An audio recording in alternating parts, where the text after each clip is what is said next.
Good morning po mga kaibigan. Ito po yung police station ng Rodriguez Rizal. Ayan, police station ng Rodriguez Rizal. Ito naman yung fire. Yung fire ng Rodriguez Rizal. Ito naman ang kulungan ng Rodriguez. Ayan po. Montalban Municipal Jail. Papakita ko po sa inyo kung gaano kaganda ang kulungan ng Rodriguez. Hindi po to BJMP ha. Iba po yung kulungan ng BJMP. Ito po ay kulungan ng PNP. Pag may nahuhuli kami, dito namin kinukulong. Sa loob. Tingnan nyo po. Po. Hindi pa po tapos. May mga ginagawa pa. Yan ang kulungan ng yan, opisina. Opisina. Yan. Opisina ng mga jailer. Yan, opisina. CR. Po, kulungan. Ito po ang kapag may bisita yung mga preso natin, yung mga PUPC, person under custody, ito po yung lugar na kung saan dito sila magkikita ng kanilang mga bisita o kanilang pamilya. Yan. May clinic din po dito. Sarado yung clinic. O CR. Oops! May tao pala. Ginagawa pa. Mga korap na politiko. Ito po ang CR ng mga bisita. Bisita lang yan ha. Oh. Nag-control project. Parang kulungan to ng mga congressman kung sakaling mapatunayan na sila yung nagkurap. Ito po, kulungan ng babae. Kulungan ng babae. Tignan nyo kung gaano kaganda yung kulungan ng babae. Papasyal ko kayo sa kulungan ng mga babae. Sa babae pa lang to guys, hindi pa kasama dito yung kulungan ng mga lalaki. Ito po yung CR ng mga babae. Yan. Yan yata pinakamagandang kulungan sa buong Pilipinas guys. Ngayon lang, ang problema dito, after 3 years, sigurado sira-sira na yung mga electric fan na yan. Sino bibili niyan pag nasira yan? Ito po yung mga pinaka-playground ng ating mga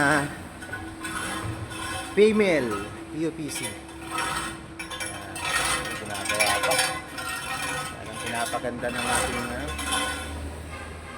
pinapaganda yung ating kulungan. Punta naman tayo sa kulungan ng mga lalaki. Medyo may ginagawa pa eh. Ito kulungan pa rin to ng babae pa rin ito. Pero tingin ko hindi na ito kayang kunti lang ang mga preso natin, 19 lang na babae. Dito pa lang kasya na sila.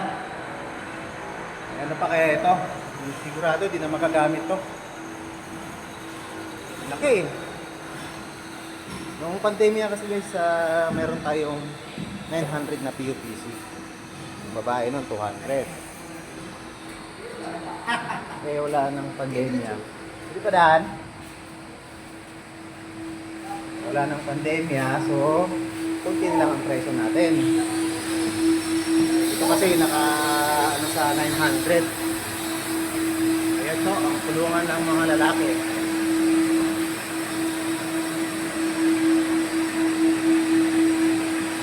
Kaya nila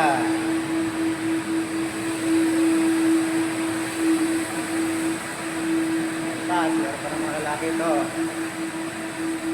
Kulungan ng mga lalaki ito. Napakagandang kulungan. Oh, CR. Ganda. Napakagandang CR. Tapos. Turo ko naman sa inyo ang playground ng ating mga lalaki. Marami silang ulit.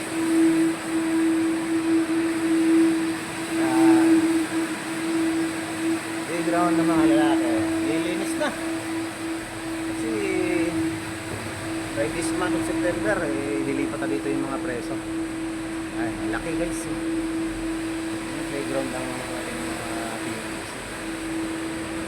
Playground ng ating mga PUBs.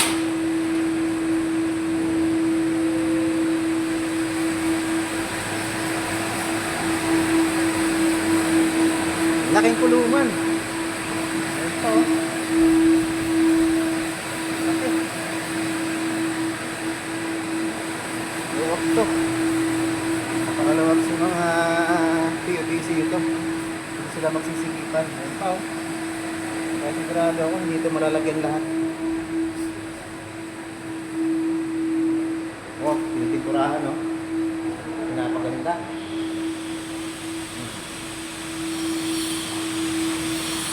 Ayun, ang laking kulungan. Meron pa sa loob. Grabe naman yan. Kulungan na yan.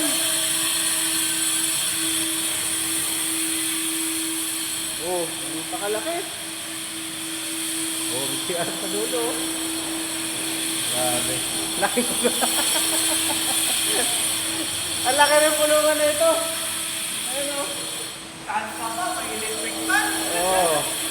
Di aircon pa yan. Di aircon. Ayun.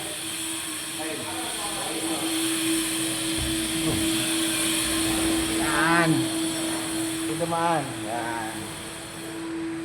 Ito tayo kanina guys. Diba? Napakalaki. Go and sin no more. John 8:11. Okay. Ay, nakita nyo na. Ayan o. Gawa niya na. Gawa niya na. Walang nakakita. Labas na tayo at napakabaho pa sa loob. May pintura. Ayun yung tangke ng tubig. Ito naman, pinapaganda talaga. Guys, nakita nyo na ha.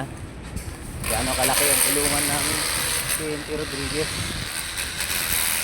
Kulungan lang ito ha, hindi ito BJMP. Baka kasing BJMP. Yun yung may mga commitment order na ang galing judge na transfer na sa BJMP. Okay, bye!